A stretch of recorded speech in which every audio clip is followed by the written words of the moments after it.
we are going to get to our takeaways from the Tennessee football loss to Georgia.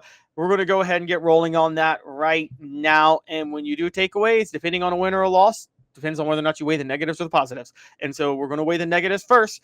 And the biggest takeaway that I think we have to point out is Gunnar Stockton torched Tennessee secondary. Gunnar Stockton, we had questions on him going into the game.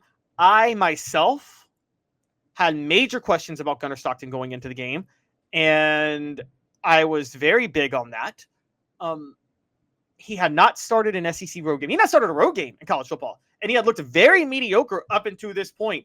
Georgia turned him loose. His mobility was a clear factor in this game. He had 13 carries for 38 yards and a touchdown. No one saw that mobility coming. He had shown it in the past, but not to that level. But he was also 23 of 31 for 304 yards, 2 touchdowns, and no interceptions. Gunnar Stockton played superb. He was clutch. He didn't panic when the moment hit. He obviously converted that 4th and 6 touchdown pass late to Landon Humphreys, which I forgot to mention was another key play in the game. We're going to get to that, but he converts the 4th and 6 late. He converted multiple 4th downs in this game, and that be the difference. Gunnar Stockton was very clutch on 4th down, showed a lot of moxie. You have to give him a lot of credit. He is a baller. He is a good quarterback. On the other side, Tennessee secondary was just abysmal. Now, again, a lot of this is Gunnar Stockton. He made amazing throws, and Tennessee was playing without its top 2 cornerbacks, Jermon McCoy and Ricky Gibson III being out. Turned out to be a big deal. I didn't think it would be, but I didn't think Gunnar Stockton could play like that, and he could. And Tennessee was starting a freshman in Ty Redmond. They were starting Colorado transfer Colton Hood, and they picked up so many pass interference penalties in this game. And it wasn't, they didn't pick them up because they were getting beat. They picked them up because they were just honestly, a lot of times making contact where they didn't need to make contact. And that was a big issue. So the big takeaway is Gunnar Stockton torched Tennessee secondary. And a lot of that had to do with Tennessee secondary making huge, crucial mistakes and committing unnecessary pass interference penalties. There was a clear one on a 3rd down in the first half where Andre Turntine made contact with the receiver when the ball was sailing out of bounds. It was a catchable enough ball that he would not have caught, by the way. He wouldn't have caught it. But the pass interference rule is it has to be catchable, not whether or not you think there was a greater than 50% chance the receiver was going to catch it. And it was a theoretically catchable ball. Andre Turntine, for no reason whatsoever, made contact with the guy, and that resulted in a pass interference penalty. That was part of the issues all night for Tennessee. And so, again, at the end of the day, the big deal, Tennessee made the pass defense was torched way too much. And part of that comes into our next point, which is we're talking about pass interference penalties. Vols made far too many mistakes. I said going into this game that Tennessee would beat Georgia, and I told you guys I predicted Tennessee to beat Georgia. I said Tennessee would beat Georgia largely because, and I stood on this, Tennessee would win the game because Georgia with Gunnar Stockton did not seem to be gelling, and they were going to make a lot of mistakes. If I had known that Tennessee was going to make the mistakes, I wouldn't have even thought they would have been in this game, honestly. But they made the mistakes. Georgia had 5 penalties for 39 yards. Tennessee had 10 penalties for 82 yards. You cannot have 10 penalties for 82 yards when the other team has 5 penalties for 39 yards, and that other team is better, and you're at home. You can't do that. I just talked about those crucial pass interference penalties. Well, also, Tennessee had 2 interceptions in the game, 2 turnovers. Now, that's part of Joey Aguilar's moxie, but it is a problem when you only force 1 turnover on Georgia. And they did only force 1 turnover on Georgia. And now, technically, Georgia had 2 turnovers, but one of them was a last-second desperation pass at the end of the first half that counts as a turnover. I don't really think that should count as a turnover. So when you take those things into account, Tennessee, in general, committed more mistakes, and they couldn't afford to do that. And it wasn't just the pass interference penalties. It wasn't just the turnovers. It was also the timing of the penalties. Guys, what happened at the end of the game? Late in the 4th quarter, Tennessee up 35-30. They strip sack Gunnar Stockton. They have the ball. They could punch it in for a score, but there is a false start by Sam Pendleton. Pushes him back. Josh Heupel runs it 3 times just to settle for the field goal. To the very next series when Tennessee's driving for the game-winning field goal, it was going to be a 37-yard field goal, and Shamron Uvarab commits a false start. Tennessee has to settle for a 42-yard field goal. We're going to get to some of those, but you cannot have those type of mistakes when you're playing Georgia, and you certainly shouldn't have them on offense when you're playing at home. That is a huge no-no, big mistakes. So again, I can't believe I'm saying this. I really thought Tennessee was going to win this game off Georgia mistakes. They actually made more mistakes in this game, which is crazy that they even hung around given the talent gap between the two schools. Now, another big takeaway, and this is a big one. I'm going to give you a couple of positives. Passing game was on point again. Joey Aguilar, you got to love the guy. Chris Brazel, pass protection. Every part of the passing game was on point, by the way. Lance Hurd and Jesse Perry at the tackle spots did their jobs protecting Joey Aguilar. Chris Brazel balled out. Braylon Staley balled out. Mike Matthews did what he was supposed to do to stretch the field. Miles Goodson was involved. 3 catches for 33 yards.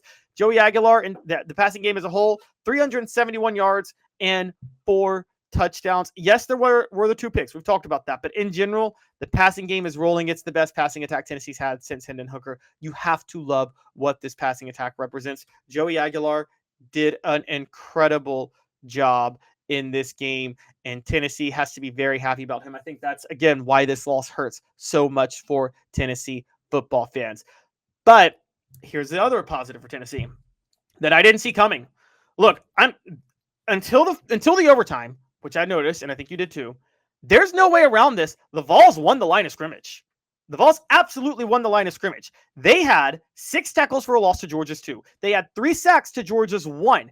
That doesn't even include the strip sack that Joshua Josephs got, okay? Which is a huge part of this game. They were dominating when it came to the pressure up front. But beyond dominating with the pressure up front, Georgia had 3.6 yards per carry, and Tennessee had 3.7 yards per carry.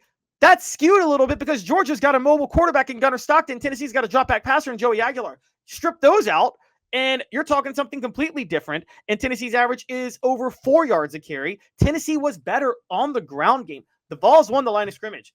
I said going into this, Tennessee has not yet been tested with its interior offensive line. They have 4 new starters on the offensive line. Lance Hurd back at left tackle. Well, Tennessee has been tested now. And I will say this up front for a very good positive going forward out of this game. You can rest easy, Tennessee fans. The offensive line will be fine. It has not taken a step back from last year with Cooper Mays, Javonte Spraggins, and Andre Carrick all gone. And, of course, it could even get better when David Sanders Jr. gets out there. I think Tennessee fans, you guys should be very encouraged by what you saw from the offensive line in this game. Now, the mental errors, I just talked about them. The mistakes, the false start penalties, big problem. You got to fix those. You can correct those. What you saw, though, was against a Georgia Bulldogs defensive front. This offensive line held its own. That is the first time a Tennessee offensive line has held its own against a Georgia Bulldogs defensive front ever under the Josh Heupel era. Most notably, on the other side, the Tennessee football defensive line was better than the Georgia defensive line. It just was. And Bryson Eason played his heart out in the middle. Tyree West, Tyree Weathersby, all of these guys did everything they could. And then on the edge rushers, Caleb Herring, Joshua Josephs, and Jordan Ross. I mean, everybody up front played incredible. You got to give them credit. However, the biggest takeaway that we just can't ignore, and we have to talk about it, Josh Heupel made way too many basic in-game mistakes in this one, guys. I mean, way too many. And I'm going to go down the list of them because they were bad ones. And just so you know up front, he's going to make my football IQ segment on Tuesday unless some other guys are just absolutely atrocious at what they do. Because what did Josh Heupel do in the second quarter? You're in a shootout. You are in a shootout, okay?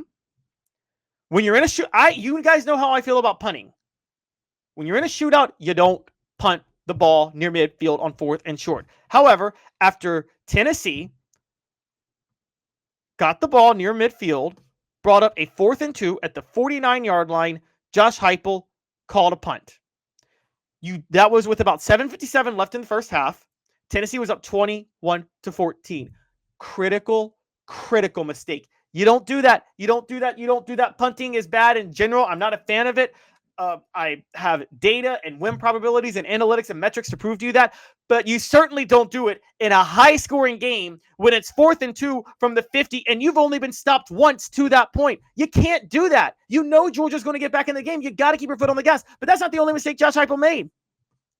Late in the fourth quarter, again, when he settled for the field goal, that came after a false start penalty where it was 1st and 15. Tennessee was up 35-30. They had the ball on the Georgia 39-yard line. Josh Heupel just ran it 3 times to set up a 48-yard field goal by Max Gilbert. Now, he hit it, but it's already dangerous to set up a 48-yard field goal. Most notably, that keeps it a one-score game. You're facing Kirby Smart. You're facing Georgia, the best close game team in college football the last 5 years. This isn't the Alabama teams of Nick Saban, which actually weren't as good in the clutch. They just overwhelmed you so much talent-wise. Kirby Smart's been incredible in close games. You don't give him a chance to come back, and that was a critical mistake by Josh Heupel. You don't sit on the lead. He had scored 2 touchdowns on the previous 2 drives. By throwing the ball and being aggressive, you don't settle for a field goal to go up 38-30, giving Kirby Smart and Georgia a chance to tie it up. You can't do that. And then at the end of the game, what did he do? He tried to get cute. He tried to get cute with his timeouts and when he was running a play to the left side, and that ended up resulting in a false start and a 43-yard field goal from the left hash mark, which is why the kick sailed wide right or wide left, depending on the angle of you looking at it.